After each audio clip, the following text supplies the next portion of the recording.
Esta es la historia de una noche que prometía ser inolvidable. Y lo fue. Pero no por el show, ni por las luces, ni por la música, sino por el humo, por el fuego, por el pánico. Es la historia de cómo un concierto se convirtió en una trampa mortal en la que murieron 194 personas. Y cuando la sociedad entera preguntó quién dejó que esto pasara, nadie respondió. Todo tiene historia. Soy Nina Andrade. Bienvenido a mi canal. Es diciembre de 2004. Buenos Aires está en ebullición. Las heridas de la crisis del 2001 siguen frescas, pero los jóvenes tienen algo que los salva: el rock nacional. Apenas 3 años atrás, en 2001, Argentina se quebró. El país explotó en una crisis que dejó a millones sin trabajo, sin ahorros, sin futuro. Los bancos cerraron, la pobreza explotó, el presidente huyó en helicóptero, se acabó la ilusión de que todo estaba bajo control y en medio del caos una generación entera, ya sin fe en la política y sin rumbo, se agarró de lo único que les quedaba, de lo único que les daba sentido: la música. El rock que se escuchaba en los barrios era más que un sonido, era pertenencia, era identidad, era refugio. En Argentina el rock no es solo un género.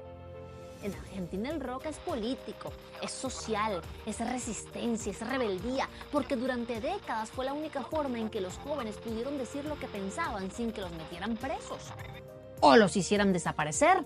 Durante la última dictadura militar, que fue de 1976 a 1983, la música en inglés fue censurada, silenciada, prohibida en muchos medios. Y más aún durante la Guerra de las Malvinas, en 1982, cuando Argentina enfrentó al Reino Unido. Así que los Beatles estaban prohibidos, las radios tenían prohibido pasar rock en inglés, las disqueras fueron presionadas y los jóvenes por primera vez miraron hacia adentro. Fue en esa Argentina de guerra, de dictaduras, en donde el rock nacional floreció con rabia, pero también cargado de poesía. El rock nacional se convirtió en una voz política y emocional. Ahí están Charly García, Luis Alberto Spinetta, Fito Páez, Gieco, Virus, Sumo, Serú Girán.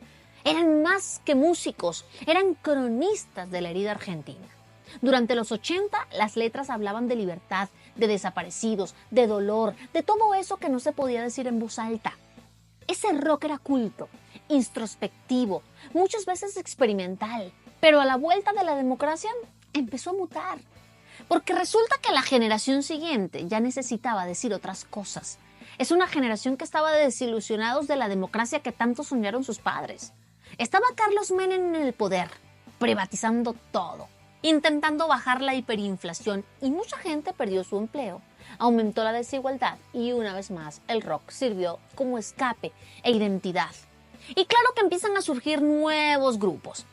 Las bandas locales como Los Redondos, La Renga, Callejeros, que si bien eran bandas que no sonaban en la radio, llenaban estadios, clubes, antros o donde sea que se presentaran. Callejeros, por ejemplo, una banda en ascenso, con un público fiel y muy pasional que los seguía a todas partes, hasta que se asomó la tragedia. Era víspera de Año Nuevo, y esa noche, el 30 de diciembre de 2004, tocaban en República Cromañón, un boliche que se había convertido en un local en donde tocaban bandas locales. Tenía capacidad para 1,500 personas, pero vendieron más de 3,000 entradas y dejaron pasar aún más. Nadie lo controló.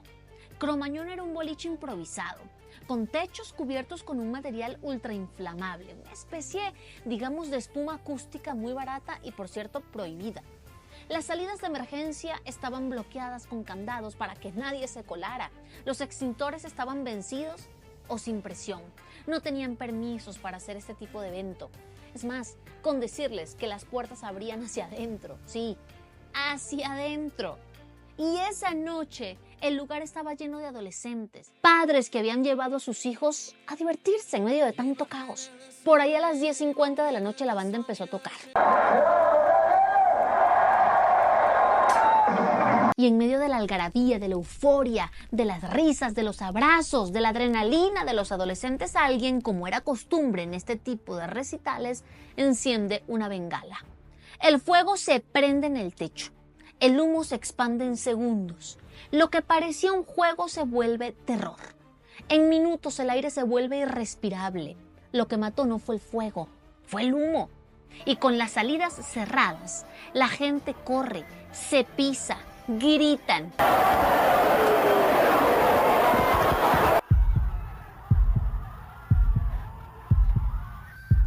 Muchos logran salir, otros quedan atrapados, algunos vuelven a entrar para rescatar. Hay quienes mueren incluso abrazados. Los bomberos llegan, los hospitales colapsan, la noticia corre. En minutos todo el país sabe que pasó algo horrible. En la puerta del boliche llega gente desesperada buscando a sus hijos, gente que grita nombres, que muestra fotos, que entra a reconocer cuerpos. Las cifras oficiales hablan de 194 muertos y 1.400 heridos. Pero hay algo más: las secuelas. Hay chicos que sobrevivieron pero nunca volvieron a hablar. O padres que se suicidaron años después. Sobrevivientes con ataques de pánico que hoy, todavía en 2025, ni siquiera pueden entrar a un elevador. Cromañón fue una de las mayores tragedias en Argentina, pero también una bomba emocional. Y claro que nos hacemos preguntas. ¿Quién fue el culpable? ¿El dueño del boliche? ¿La banda? ¿Los inspectores? ¿El gobierno de la ciudad?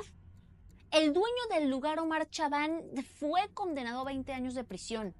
Murió, por cierto, en 2014. El manager del lugar también terminó preso.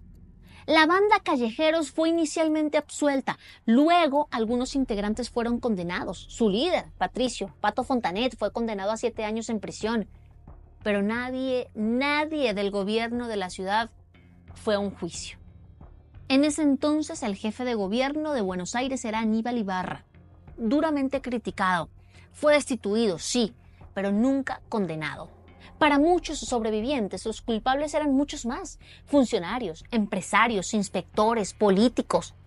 Y la impunidad. La municipalidad aprobó y dio los permisos a ese lugar, pero los controles no existían. Los sobornos estaban a la orden del día. Y muchachos, Cromañón fue posible porque la corrupción lo permitió. En cada tragedia hay un número, y Cromañón tiene el suyo, 194. Entre ellos falleció la novia de uno de los guitarristas de la banda Callejeros. Pero está otra historia, la de Emilia y Juan Cruz Maestre, 2 hermanos que se fueron a divertir juntos y murieron abrazados. Pero también habían varias mujeres embarazadas. Una tragedia total. Hay algo que no entra en ninguna cifra: la confianza rota. Los jóvenes perdieron la fe en ir a un concierto porque nadie los iba a cuidar. Pasaron los años. Muchos sobrevivientes siguen pidiendo justicia. Otros eligieron el silencio. Hay murales, hay canciones, hay cicatrices. Y Callejeros. La banda Callejeros nunca volvió a ser la misma.